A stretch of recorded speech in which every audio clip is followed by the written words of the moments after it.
ngakhale enake akumaoneka ndithu kuti akumaphwekesa makankhani khuza ndi anyamata azikwanje.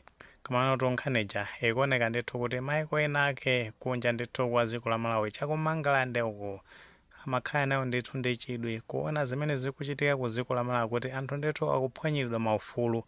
Chonsecho boma ndithu likungonerera makamaka ndithu nthambi zachitetezo zimangonerera anthu amenewo akuphwanyidwa maufulu. Ndefunso nkumati kodi ni maiko wanji amene ndithu amaona zimenezo kodi akuyankhula kuti chani maka ndithu pa nkhani zimenezi.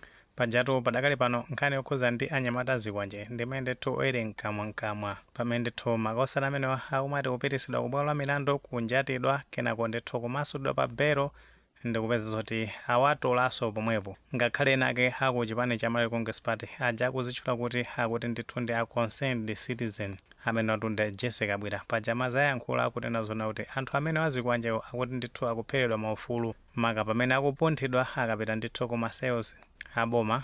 Komanso akuti ndithu amapempha mabungwe osiyanasiyana kuti alowererepo pa nkhani imeneyi kuti maufulu anthu amenewo akuti ndithu asaphwanyidwe ndimene amayankhulira amene wa Jesse Kabwira. Komano tu izi nzosemphana ndimene ndithu maiko akunja amaonera kumene kuti ndi ku UK. Ndetu amene ndithu aku UK akufuna dziko la Malawi akuti ndithu nkhani ya anyamata azikwanje ayione bwinobwino maka chilungamo ndithu chiziwike pa nkhani ya anyamata azikwanje amene ndithu amaphwanyira ufulu anthu amene amapanga ma demonstrations. Okay, nkhani iti fotokoze chonchi kuti mwina ndithu imveke bwinobwino. Dziko la United Kingdom kapena kuti UK kumeneko ndithu ali ndi kazembe kapena kuti ambassador amene amayimira dziko limene la UK kumeneko tu ndi ku UN. Kazembe ameneyi mbali yake amaona ndithu za maufulu anthu ku dziko limene la United Kingdom. Ndiye kazembe wa UK amene watu zina lawo ndi Eliana Sanders.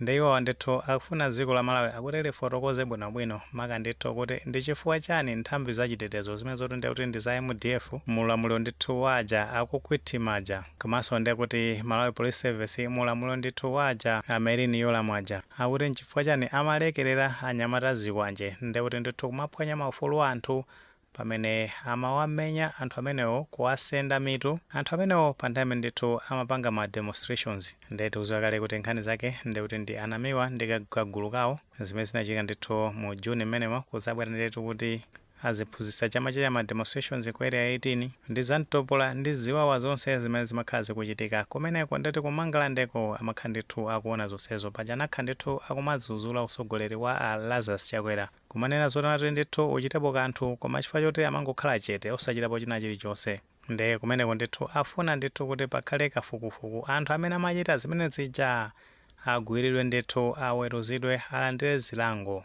Ndeto kazembe amene sanangothera pomwepo afotokozaponso nkhani ndithu za maufulu ena amene amaphwanyidwa.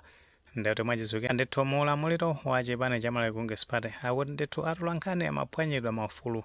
Ndi nkhani zimene zambiri kutsatira bwino kuti munthawi yopereka ndithu ma nominations paper ku BRCC mu mzinda wa Lilongwe achipani cha Malawi Congress Party ndithu mtsogoleri wawo nthawi imeneja Lazarus Chakwera atafunsidwa mafunso okhwima kwambiri ndi atula nkhani. Zimaoneka ndithu kuti makosana enake makamaka ndithu anyamata akumene ku chipani cha Malawi Congress Party amafuna ndithu atamubiribinya atula nkhani amenewo. Makosana amene amachita zimenezi afufusidwe bwinobwino ndi kuti akapezeka akalandire zilango. Ndi pamenepa apitizanso maka ndi kufotokozera kuti ku malamulo a dziko la Malawi kuli ndithu death penalty kumene kuti munthu akapezeka ndi mlandu ino ake milandu ya serious kandi kuti yophanzawo ndi ina yotero anthu amene ali ndithu kunyongedwa ndi zimenezo zili malamulo ndithu a dziko la Malawi. Komano potengera kuti chibwereni matipate zikuoneka ndithu kuti zinthu zimenezi palibe mtsogoleri unake anasayinirapo ndithu kuti wina wake ngati waphwanya malamulo ndi kuti akanyongedwe. Komano potenga ndithu kuti zili mu constitution ya Malawi akuti ndithu pakhale njira yoti zinthu zimenezo zithesedwe. Akambaponso ndithu nkhani yokhuzana ndi ma refugee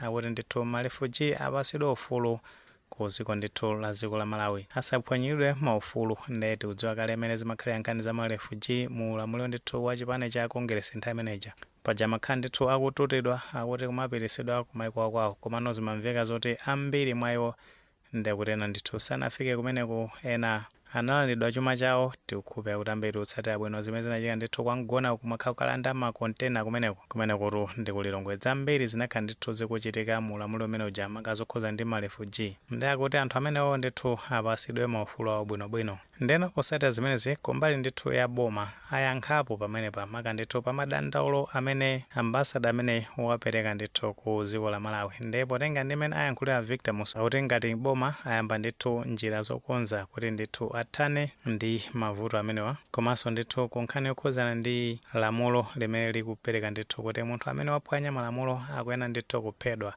Akufotokoza pamene pakuti ndithu anayamba kale njira zoti ndithu athetse lamulo limeneli. Amene watu ndi a Victor Musowa amene ndithu ndi wachiwiri wa Speaker of Parliament kumeneko ndithu ku Parliament ya dziko la Malawi. Mmene moto ndi mmene ndithu maiko ena amaonera maka ndithu nkhani zokhuza ndi maufulu a nzika za dziko la Malawi pamene ndithu amachita ma demonstrations kumatumizira ndithu anyamata azikwanje kumakatibula anthu amene ndithu akuchita zionetsero zimenezo. Chonsecho malamulo a dziko la Malawi amapereka ndithu ufulu kwa anthu kuti atha kupanga ndithu ma demonstrations.